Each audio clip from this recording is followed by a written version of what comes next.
4 নম্বর এপিসোডের শুরুতে আমাদের দেখানো হলো 14 বছর আগেকার একটা সিন, যেখানে জেম আছে। আসলে এখানে মারামারি চলছে।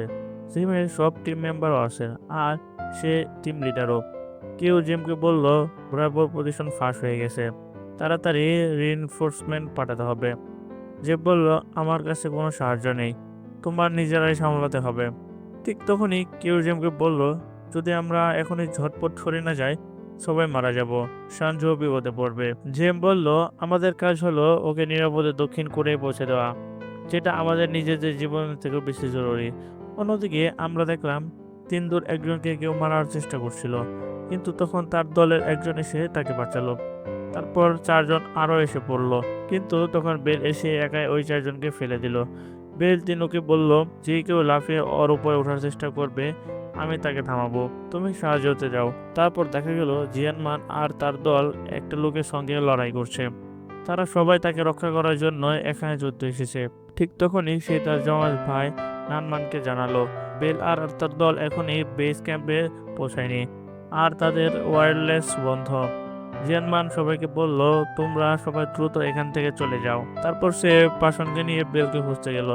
এদিকে সঞ্জু বেলকে যোগাযোগ করার চেষ্টা করছিল, কিন্তু বেল একদমই কোনো সাড়া দিচ্ছিল না। আরেকজন ভাবলো বেলের বিপদ হতে পারে, বলল আমি ভিতরে গিয়ে দেখছি।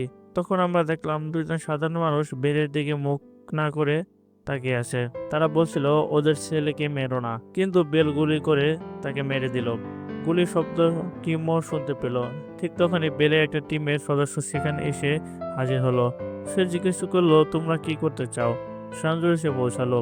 সেই লোকটি সঞ্জুকে বলল বেল সাধারণ মানুষকে মেরেছে। সঞ্জু বেলকে বলল এখন কি করবি। সে দেখেছে তুমি লোক মেরেছ। কথা শেষ করতে সে গুলি করে ওই সদস্যটাকে মারল, যিনি আগে সঞ্জুর জীবন বাঁচিয়েছিলেন। তখনই কিমো এসে উপস্থিত হলো। সে আসতেই জিজ্ঞাসা করলো এখানে কি হয়েছে। মিকু বলল সে সাধারণ মানুষের জীবন রক্ষা করার চেষ্টা করেছিল। ঠিক তখনই একটা ছোট ছেলে এসে এগিয়ে এলো। জিন বলল ওই ছেলেটাকে আঘাত করো না, কিন্তু আমরা দেখলাম বেল ওই ছেলেটাকে মারছিল এবং বলল এখানে কোনো সাক্ষী থাকা চলবে না। বেলের এই আচরণ দেখে জিন খুবই অবাক হয়ে গেল। তারপর আমাদের সামনে আদালতের একটা দৃশ্য দেখানো হলো। প্রসিকিউটর বলল অভিযুক্তদের কাজ ছিল একটা কোরিয়ান ব্যবসায়ীকে নিরাপদে কোরিয়ান পৌঁছে দেওয়া, কিন্তু এর ফলস্বরূপ নয়, জনসাধারণ মানুষ মারা গেছে। সব কাজ শেষ হয়ে গেছে, ওই সাধারণ মানুষের কোনো সম্পর্কই নেই। প্রসিকিউটর প্রথমে সঞ্জয়কে জিজ্ঞাসা করলো তুমি কি ভবনের ভিতরে সাধারণ মানুষ দেখেছ। সঞ্জয় সরাসরি অস্বীকার করলো, বলল সে কাউকে দেখেনি। সে বলল ছাদে ভাঙাচোরা ছাই ছিল, আর ঠিক ওই লোকেরা সাধারণ মানুষকে মেরেছে, আর আমাদের একজনকেও মেরেছে, যদিও সেই মানুষটা সানজু নিজেই মেরেছিল। তারপর প্রসিকিউটর কিমকে ডেকে আনে। ফ্ল্যাশব্যাক আমরা দেখি সানজু কিমকে বলছে তুমি ওইখানে ছিলে না, তুমি কিছুই জানো না। ওরা আমাকে মারার চেষ্টা করেছিল, যদি তখন বেল না থাকতো আজ আমি বাঁচতে পারতাম না। বেল যেই ছেলেটাকে মারলো কারণ ওই ছেলেটার হাতে বন্দুক ছিল। কিন বলল বেল বন্দুকের জন্য ওই ছেলেটিকে মারিনি, বরং সে বলল যদি কেউ দেখে থাকে তা আমরা সবাই জড়িয়ে পড়বো। তারপর কিনিয়ান হাংকে বলল আমাদের দলটার লোকগুলো নিজেদের লোকেদের হাতে মারা গেছে, কারণ মাথায় লাগে গুলিটা আমাদের লোকের বন্দুক এর থেকে এসেছে। ইয়াং হাং বলে তুমি আমাদের বিরুদ্ধে যেতে পারো না, তোমাকে আদালতে যেতে হবে, আমাকে মিথ্যা বলতে হবে যে তুমি কিছুই দেখোনি। তারপর ইয়াং মিন বলে তুমি কি কখনো বেলের মুখ ভালো করে দেখেছো, তুমি কি তার চোখ দেখেছো। ওর মধ্যে একটু আত্মা নেই, একদম কোনো অনুভূতি নেই, কোনো অপরাধ বোধ নেই। একবার তিস যখন কিমমিনকে বলেছিল যে বুঝতে পারছো না বেল আসলে মানুষ না দানব, যখনই সে বেল ওর দিকে তাকায় সে অনেক ভয় পায়। কিন্তু যতক্ষণ বেল আমার সঙ্গে থাকে আমি নিশ্চয়তা দিতে পারি সে তোমাকে মেরে ফেলবে না। ইংমিং বলল আমি ঠিক বেলের মতোই, একদম না। সে ওই পরিস্থিতি উপভোগ করত, মানুষ মারাটা তার কাছে মজার ছিল। পরে জানা গেল ওইগুলো ভাড়াটে সৈনিক, একটা প্রাইভেট সংখ্যা যারা চুক্তির ভিত্তিতে অন্যদের জন্য কাজ করে, নিরাপত্তা দেয়। সেই লোকটা তাকে বলল আমরা নিয়মিত সেনাবাহিনী না, তাই হয়তো কিছু অপ্রত্যাশিত ক্ষতি হতে পারে। কিং বলল অত প্রত্যাশিত ক্ষতি আলাদা কথা, কিন্তু ইচ্ছাকৃত মানুষ মারা সম্পূর্ণ ভিন্ন ব্যাপার। আদালতে প্রসিকিউটর জিমেনকে জিজ্ঞাসা করে তুমি কি অভিযুক্তদের নিরীহ মানুষ মারতে দেখেছিলে। জিমেন বলল না, সে করলো, তারপর বলল আমি দেখিনি। এই ব্যাপারে বেল দোষী সাব্যস্ত হয়নি, বরং নির্দোষ হয়ে মুক্তি পেয়েছে। ইয়াং এন জিনামকে বলল, তোমরা দুজনে আমার জন্য খুব গুরুত্বপূর্ণ, তোমাদের ছাড়া কেউ বেলকে নিয়ন্ত্রণ করতে পারবে না। জিনাম বলল, ঠিক আছে, কিন্তু আমরা একটা শর্ত আছে, এবার থেকে আমার সব কাজে আমাকে বেলের সঙ্গে পাঠাও না, আমি তার সঙ্গে কাজ করতে চাই না। সঞ্জু বলল, আমি ভাবতাম না জেনম আদালতে এমন করবে। ও বলেছিল, আমি মনে করেছিলাম ও আমাদের ফাঁদে ফেলতেই চাইছে। তখন পার্সন সঞ্জুকে গালাগালি দিয়ে চুপ করে দেয়। এতে দুজনই ঝগড়া শুরু করলো। তারপর পাষাণ ছুরি ধরে সঞ্জুর গলায় ধরলো। সঞ্জু ওকে বলল, তুমি তো বেশ তাড়াতাড়ি, যদি সাহস থাকে তো ছুরি নিয়ে আমাকে কেটে দেখো। তখনই সেই যমজ ভাইরা সঞ্জুর পাশে দাঁড়ালো, কিন্তু কিম ওদের চুপ থাকতে বলল। সঞ্জু কিমের কথা শুনলো না, তবে বেল ওকে শান্ত হতে বললে সঞ্জু তাই করলো। সঞ্জু বেলকে খুব ভয় পায়। পরের দৃশ্যে কিম ইয়াং এনকে বলল, আমি তোমাকে বলছি, আমাকে সব কাজের সঙ্গে জড়াবে না। ইয়াং ইন বলল, জানি, কিন্তু কাজটা খুবই গুরুত্বপূর্ণ, তোমরা দুজন মিলে কাজটা করতে হবে। আমাদের এত আমাদের একটা বড় মাদক ব্যবসায়ীকে ধরতে হবে। সে চীন থেকে এসেছে। এই কাজটা যদি ব্যর্থ হয় কোম্পানির অনেক ক্ষতি হবে, আর এই কাজে কোনো সাধারণ মানুষ জড়াবে না। সে কথা বলতেই আমাকে ওই লোকটার ছবি দেখে বলল, তুমি কিভাবে করো সেটা আমার ব্যাপার না, কিন্তু তোমাকে তাকে জীবিত ধরতে হবে। কাজটা শুরু করো।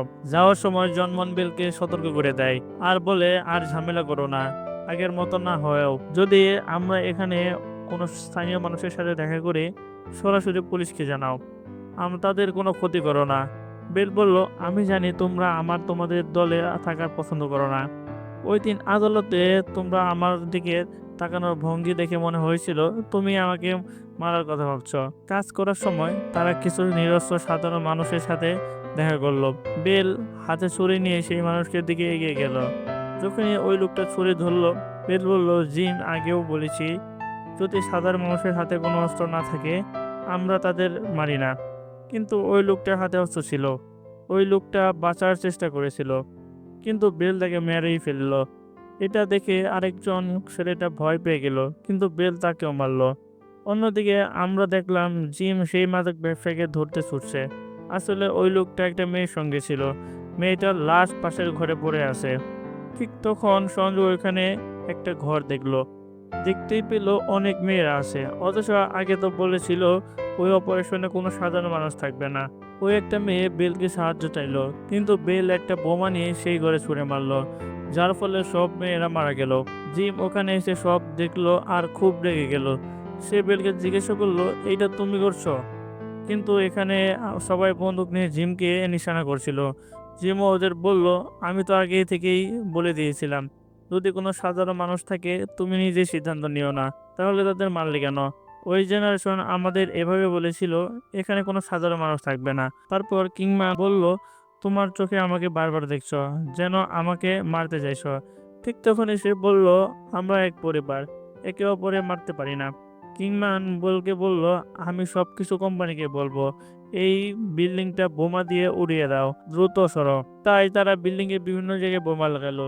কিংমান তখনই ভাবলো ওইদিকে কবরের ভিতরে কেউ আছে।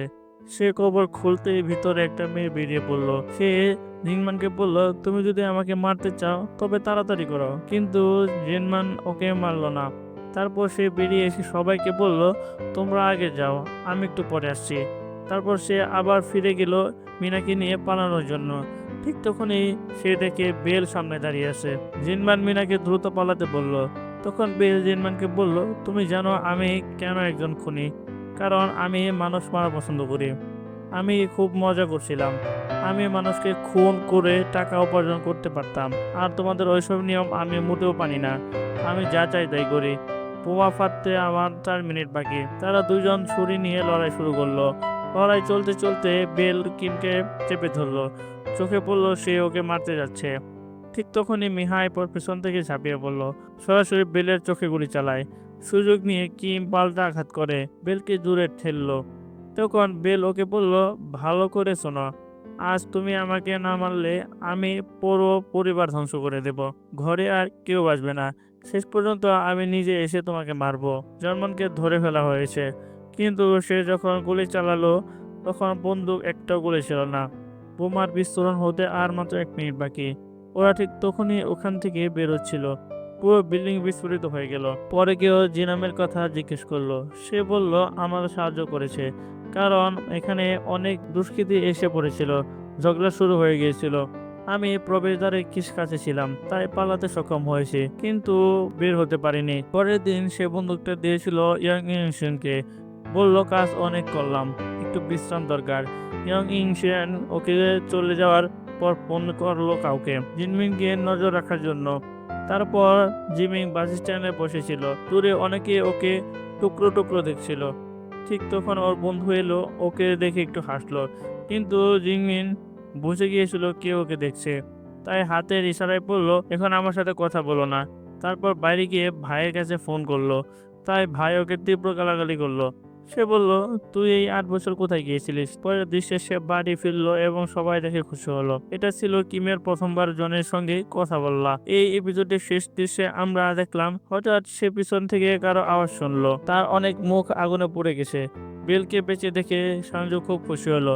এই দৃশ্যের ষষ্ঠ এপিসোড এখানে শেষ হয়। যদি আমার এপিসোডগুলো ভালো লাগে, এক্সপ্লেন করা ভালো লাগে, তাহলে অবশ্যই চ্যানেলটা সাবস্ক্রাইব করবেন আর কমেন্ট করতে কখনোই ভুলবেন না। আর হ্যাঁ, আপনারা কমেন্টস কেন করেন না? আমরা চাই আপনারা রেগুলার কমেন্টস করেন এবং জানান আপনার প্রিয় মতামত। আর হ্যাঁ, ভিডিওটা অবশ্যই একটু শেয়ার করে পাঠিয়ে থাকবেন। পরবর্তী এপিসোড দেখার জন্য আমন্ত্রণ রইল। সবাই ভালো থাকবেন, সুস্থ থাকবেন। আল্লাহ হাফেজ।